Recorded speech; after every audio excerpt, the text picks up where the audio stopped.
Assalamualaikum warahmatullahi wabarakatuh. Alhamdulillahillazi hadana lihada wa ma kunna linahtadiya laula an hadana Allah. Wassalatu wassalamu ala Rasulillah Sayyidina Muhammad bin Abdullah wa ala alihi wa sahbihi wa mawala wa la hawla wa la quwwata illa billah amma. Ma'asyiral muslimin yang dimuliakan Allah, pada kesempatan ini saya akan menyampaikan satu riwayat sejarah penting dari para sahabat Nabi, ya, riwayat dari para aulia, ya, riwayat dari tokoh-tokoh penting dalam dunia Islam, ya, dan riwayat tokoh-tokoh penting yang bergelut di bidang kesufian atau ulama-ulama sufi, ya, ulama-ulama sufi, ya, yang bisa kita ambil petuahnya, kita bisa ambil, ya, hikmahnya nanti, ya, pelajaran apa yang kita bisa ambil dari pengalaman sejarah penting dari ulama-ulama sufi, ya. Masa muslimin yang dimuliakan Allah Subhanahu wa taala, sini ada Imam Hasan Al-Basri, seorang ulama sufi yang banyak dinukil petuah-petuahnya. Dia beliau sangat bijaksana. Juga kita bisa akan ceritakan nanti ulama sufi muslimat, yaitu Rabi'ah Al-Adawiyah. Ini bagaimana komunikasi antara Hasan Al-Basri dengan, ya, Rabi'ah Al-Adawiyah. Muslimin yang dimuliakan Allah, salah satu tokoh penting dalam dunia Islam adalah Imam Hasan Al-Basri. Ia adalah seorang ulama sufi yang banyak dinukil petuah-petuahnya yang sangat bijaksana. Bila dirunut dari latar belakang keluarganya, Hasan Al-Basri bukanlah anak seorang raja ataupun kalangan tokoh terpandang, melainkan hanya seorang anak dari hamba sahaya, ya, milik Zaid bin Thabit. Ayah Hasan Al-Basri bernama Yasar, berasal dari daerah Maisan, ya, pinggiran kota Basrah di negara Irak. Dahulu daerah Maisan dilalukan umat Islam pada tahun ke-12 Hijriah, ya, di bawah kepemimpinan Panglima Khalid bin Walid. Kepemimpinan Panglima Khalid bin Walid itu menumbangkan dan merebut daerahnya pada abad ke-12 itu, sedangkan ibunya, ya, adalah hamba saya milik Ummu Salamah, istri Rasulullah, ya. Saya ulangi lagi, dahulu daerah Maisan itu ditaklukkan umat Islam pada tahun 12 Hijriah di bawah kepemimpinan Panglima Khalid bin Walid, sedangkan ibunya adalah hamba saya milik Ummu Salamah, istri Rasulullah sallallahu alaihi wasallam. Sejak kecil Hasan Basri telah mendapatkan berkah doa dan kasih sayang dari kekasih Allah. Pernah suatu ketika di masa balita ia ditinggal bekerja oleh ibunya. Ibu melihat Hasan Al-Basri kecil menangis, maka Ummu Salamah, istri Rasulullah sallallahu alaihi wasallam pun menimangnya serta menyusuinya. Begitu juga ketika ia masih kecil, Umar bin Khattab mendoakannya, "Ya Allah, ajarkanlah ilmu agama kepada anak kecil ini dan buatlah umat mencintainya." Ya, dinukil dari Syamsuddin Az-Zahabi, Sir A'lam An-Nubala, ya, dari Al-Kutub Al-Ilmiyah. Bila dirunut dari sejarah, Hasan Basri lahir di daerah Rabazah, sebuah dataran berjarak 170 km dari kota Madinah pada tahun 21 Hijriah. Kemudian ia dibawa keluarganya ke kota Madinah dan menetap di rumah Ummu Salamah, istri Rasulullah. Secara fisik, Hasan Al-Basri memiliki wajah yang sangat tampan.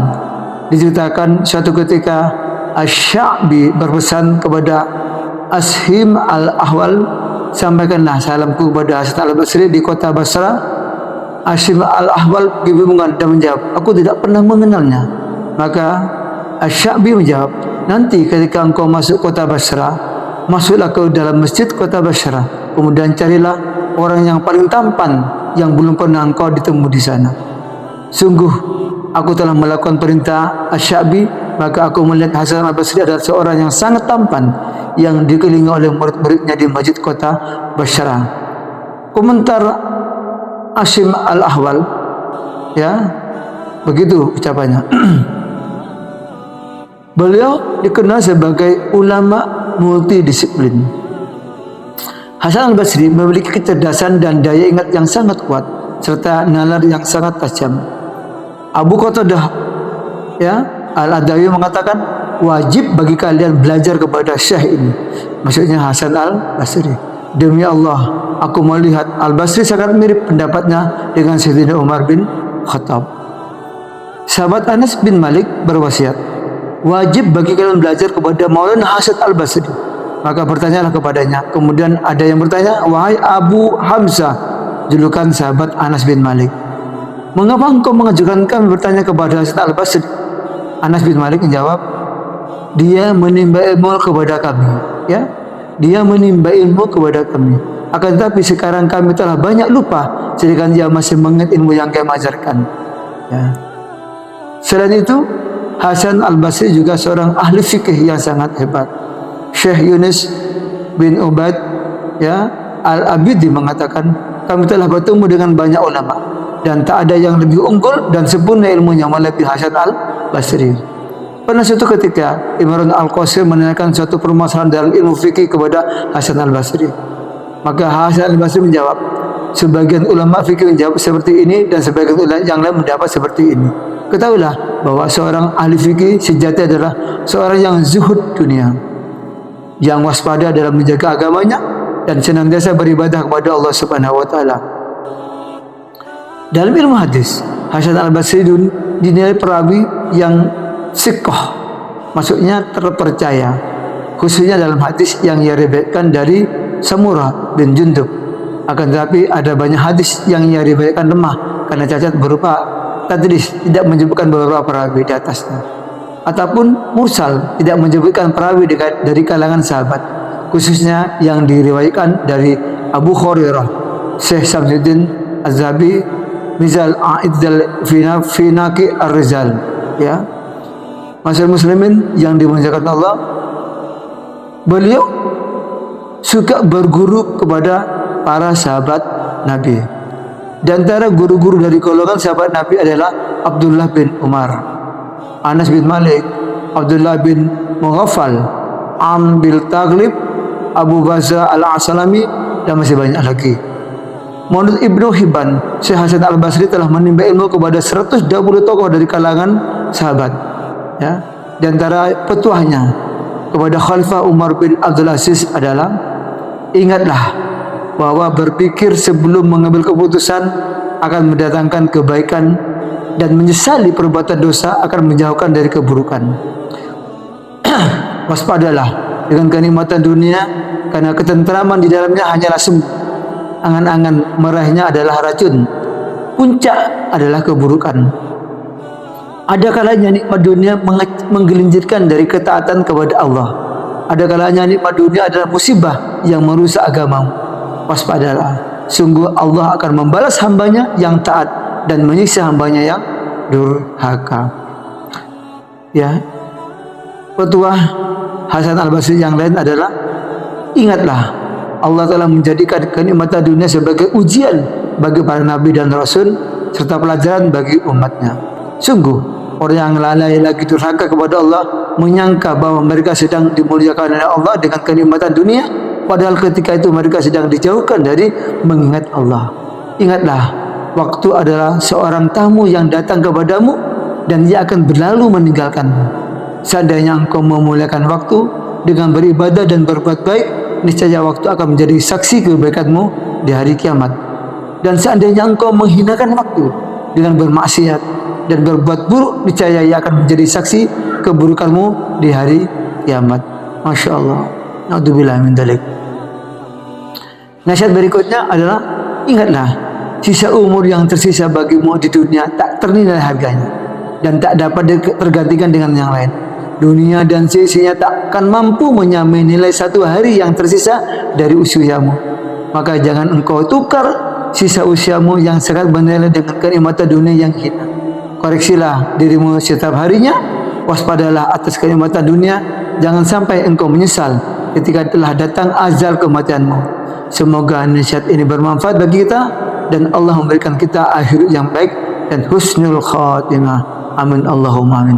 Masyarakat muslimin yang dimuliakan Allah, Hasan Al-Basri mewasiatkan, seandainya engkau tak mampu berpuasa di siang hari dan engkau tak mampu menjalankan sholat malam, ingatlah engkau sedang terbelenggu oleh dosa dan maksiat.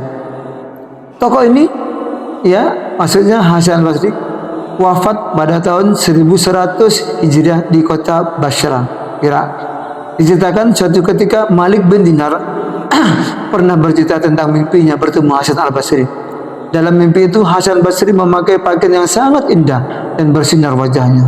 Bukankah engkau telah wafat? Lantas apakah yang membuatmu diberikan Allah derajat yang tinggi ini? Tanya Malik bin Dinar. Hasan Al-Basri menjawab, aku diberikan Allah derajat orang-orang yang bertakwa karena rasa sedihku atas dosa-dosa yang aku lakukan. Ya, karena rasa sedihku atas dosa-dosa yang aku lakukan. Ketika dia melakukan maksiat, ketika berbuat dosa, dia bersedih, murung, bahkan bisa menangis. Masya Allah. Inilah yang dilakukan Hasan Basri sehingga dia wajahnya bersinar, bercahaya. Yes, apa kata beliau? Ketahuilah bahwa orang yang banyak bersedih atas dosa-dosa yang dia perbuat akan mendapatkan banyak kebahagiaan di akhirat.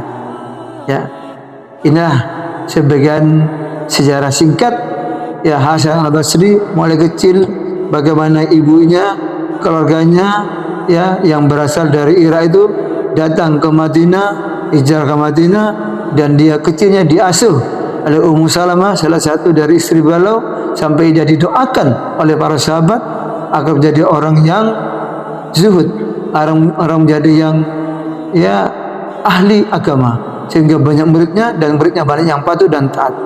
Ya, dia juga aliran Sunni, dia juga ahli sunnah wal jamaah. Terus bagaimana kaitannya dengan salah satu ya tokoh sufi wanita wali Allah dari kaum muslimat yang terkenal pada saat itu, kita kenal ya, yaitu Rabi'ah Al-Adawiyah. Ya, masyarakat muslimin yang dimuliakan Allah,